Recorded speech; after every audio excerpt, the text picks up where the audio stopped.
Today on Musicians Edition, we are looking at essential elements, the Mallets portion on page 7 at Lightly Row. That is number 25. Okay? So when we look at this piece, remember first we want to glance through the piece and kind of think about what's in here and what problems we're going to need to solve before we try to play the whole thing. Okay, so if we look at the beginning, we start on an F at the top of the staff, right? Remember, you can always refer to that chart at the beginning of this section of the book, or you can look up at the top of page 6. They have some of the newer notes that we have in this section of the book charted out there as to what line, what space is what note, okay? So we find F here at the beginning. We find that on the keyboard, right? So we see we have F, then we move down to D, right? One important step whenever you look at a new piece of music is you need to think about the key signature, right? And remember, the key signature is the sharps or flats at the beginning of the piece, right? It'll happen right after the clef and before the time signature, right? So in number 25, you see that we have our treble clef sign, and then we have 2 flat signs, right? 2 lowercase b signs. And then after that, we have our time signature, which is 4/4, which remember tells us that there are 4 beats in every measure, and we're counting by the quarter note, okay? So anytime we see a B, it's going to be flat, right? Anytime we see an E, that's also going to be flat. And that goes for the whole piece, okay? So going back to our first note, we have F and D, and then in measure 2, we have the first E flat that we have, right? It's on the E line, and then our key signature tells us that that E is going to be flat. And then we have E, and then we drop down to C. Okay, so that's the first 2 measures. Let's just kind of think through those notes in time, right? F, D, D, E flat, C, C. And I like to kind of touch the note as I say it or as I think it, right? To kind of help me map out the shape of the notes on the keyboard, okay? So we have F, D, D, E flat, C, C. Now, after this, we drop down 1 note below C, which puts us at B flat, right? Hence the middle line of treble clef. That tells us it's B, and then our key signature tells us that that B is flat, right? So we have B flat, and then we're moving up by step here, right? B flat, and then the next note is C, and then D, and then we go up to E, but remember that E is flat, right? So E flat, and then we, and then in the next measure, we arrive at F, right? We play that F 3 times. All right, so let's pause there, and let's kind of say those notes there from those first 4 measures, kind of touch them on the keyboard, and kind of chart out what those first 4 measures are going to look like. Kind of starting at the beginning, we have F, D, D, E flat, C, C, B flat, C, D, E flat, F, F, F. All right, now that we're to that point, let's play that much, okay? And then you may need to say it, think it, touch it a few times, right, until it's really comfortable before you try to play it, and that's totally fine, right? Say it, touch it, think it as many times as you need to for it to feel really, really comfortable before you move on to the next step and try to play it, okay? Now, when you go to play the notes, make sure that you're also thinking the note names, right? You could even say them out loud. Nothing wrong with that. But make sure that note, that you're saying the note in your mind, right? As opposed to, or if we don't say the note in our mind, a lot of times we just end up guessing what the note is, and then we hope we play the right note, right? Don't guess. Think the right note, play the right note on the keyboard. Okay, here we go. First 4 measures. 1, 2, 3, go.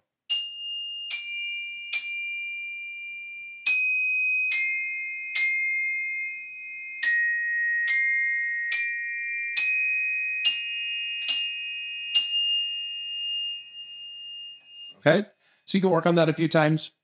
You'll notice in the 3rd measure, I chose to start with my right hand. And remember a while back, we talked about when we're choosing stickings, that typically we want to play the highest note with our right hand, lowest note with our left hand. In measure 3, we have to break one of those rules, right? Measure 3 going into measure 4. So what I did was start on my right hand. That way I can play the highest note with my right hand when I get to the top of that little scale, okay? All right, so now let's look at the next 2 measures. You see that measure 5 and measure 6 are the same as measure 1 and measure 2, right? It's always great to catch repetition in music, right? Because we already worked out those first 2 measures. we don't need to work it out again, right? We just have to play them again. We already know how to play those measures. All right, so let's skip 5 and 6 for now. We see measures 7 and 8 are quite a bit different, right? We have some skips in here, right, where we don't move stepwise through these notes, right? So let's think about what those notes are. That first one in measure 7 is a P, right? It's the middle line of the staff. Remember that B is going to be flat because of our key signature. So we have B flat, and then we skip a note that takes us to D, right? So B flat, D. Then we skip another note to the top line of the staff, which is F, right? And then we play F 2 times, right? 2 quarter notes on F, and then we end on B flat, which is a whole note, right? So we have B flat, D, F, F, B flat, right? Let's think, say, touch those notes again, right? B flat, D, F, F, B flat. All right. Now let's try that. Let's try playing it. Let's use the written sticking here. Right, left, right, right, left. The reason that's a good sticking is because those 2 rights on the F give your left hand time to find the B flat, right? So when you're playing beats 3 and 4, the 2 Fs, make sure your left hand is finding B flat to be ready to play the last note of that line. Okay. Here we go. Strike out measure 7. 1, 2, ready, go.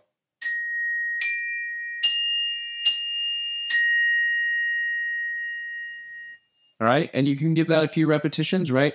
As many as it takes for it to feel really, really comfortable before we move on. Now, let's glance through the piece and find maybe some more repetition here, right? Let's, if we look directly underneath the 2 measures that we just played, measure 7 and 8, if we look at the last 2 measures of the piece, you'll notice it's the exact same thing, right? Let's back up a measure. You see that the measure before the last 2, the third measure from the end, is the same as the third measure from the end is the same as measure 6, right? Back up another one, and we see that the fourth measure from the end is the same as measure 5, right? So 5, 6, 7, 8, and then the last 4 measures are the exact same thing, right? So once we've worked out that group of 4 measures, then we're ready to go, right? So let's work out the last 4, right? So we have F, D, D, which also happens to be the same as measure 1, right? Then E flat, C, C, which is the same as measure 2, right? And then we have B flat, D, F, F, B flat, okay? So here's the last 4 measures. 1, 2, ready, go.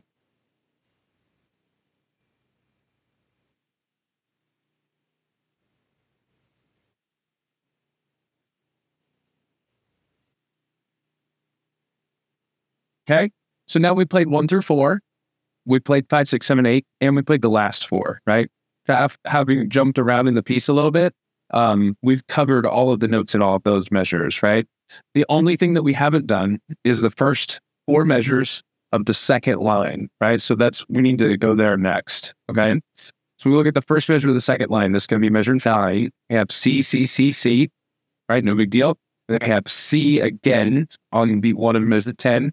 All right, so we're going to make sure that we count really carefully so we know how many times to play that C, right? And then after that, we go D, E flat, right? So we have C, C, C, C, C, D, E flat, right? And then the next measure, measure 11, is D, E, D, D, and then D on beat 1 of measure 12, and then E flat, F, right? And then we're back into familiar territory, right? So let's do those 4 measures. Let's think through it and save the notes. Find the notes on the keyboard with your hands if you want to. And C, C, C, C, C, D, E flat, D, D, D, E, D, E flat, F. All right? Let's play those 4 measures. Here we go. We're going to alternate our sticking all the way through here, I think, right? Not quite. We're going to play right, left, left, right for the first 2. And then we're going to repeat that sticking for the next 2, right? So we'll switch back to our right hand after the half note. Okay, here we go. First 4 measures of the second line. 1, 2, ready, go.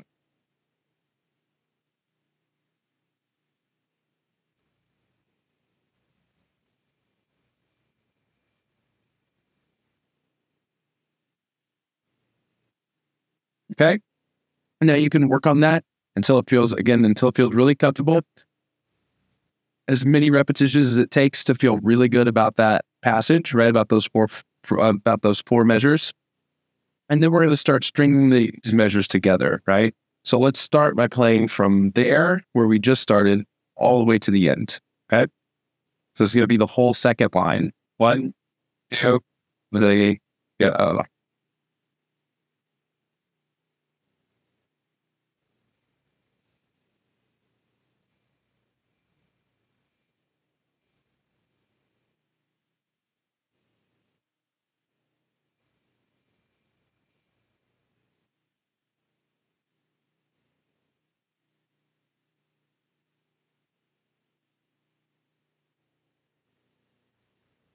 Right?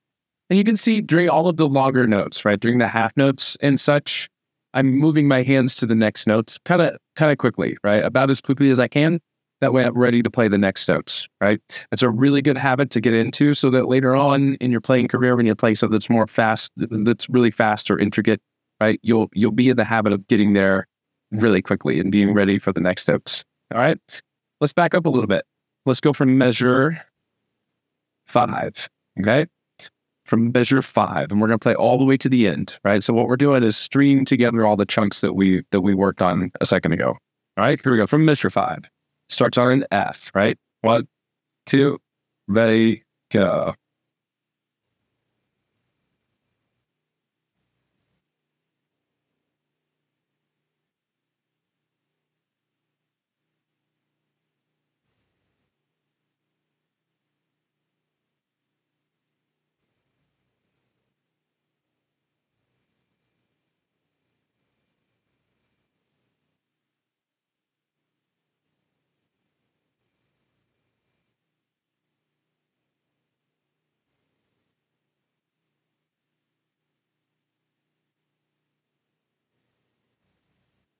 Okay, so that's measure 5 to the end. Again, work from that chunk until you feel really good about it, right? And then the last thing we got to do here is go all the way from the beginning, right? And put it all together.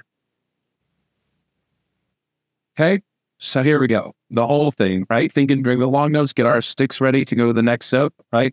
And remember, all the time we're thinking about the note names that we're seeing on the page as we find them on the keyboard, right? Okay, here we go.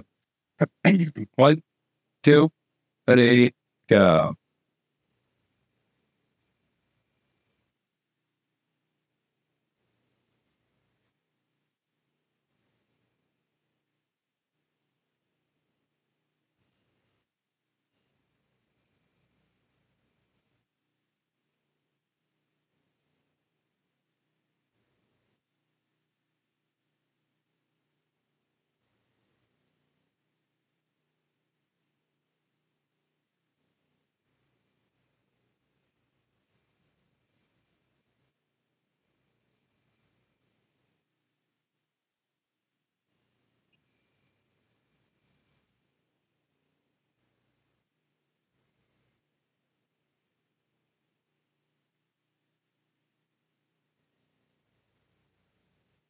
Okay. So now, what we did here as far as finding repetition and breaking the piece out into chunks, you can apply that to any piece that you work on for the rest of your time playing music, right? Try to find a few spots that maybe have some repetition, right? And think about, learning those chunks and, killing two birds with one stone, so to speak. And then break it into chunks, right? I typically like to start with the most difficult chunk first, right? That's usually a good habit. And then once you've worked on each of those chunks individually, you can start stringing them together into larger and larger chunks until you have the whole piece, okay? But it's all about taking it in small bites, right? And giving it enough repetitions to where each of those small little bites feels really, really good before you move on to the next step, okay? So keep practicing that, and I'll see you next time.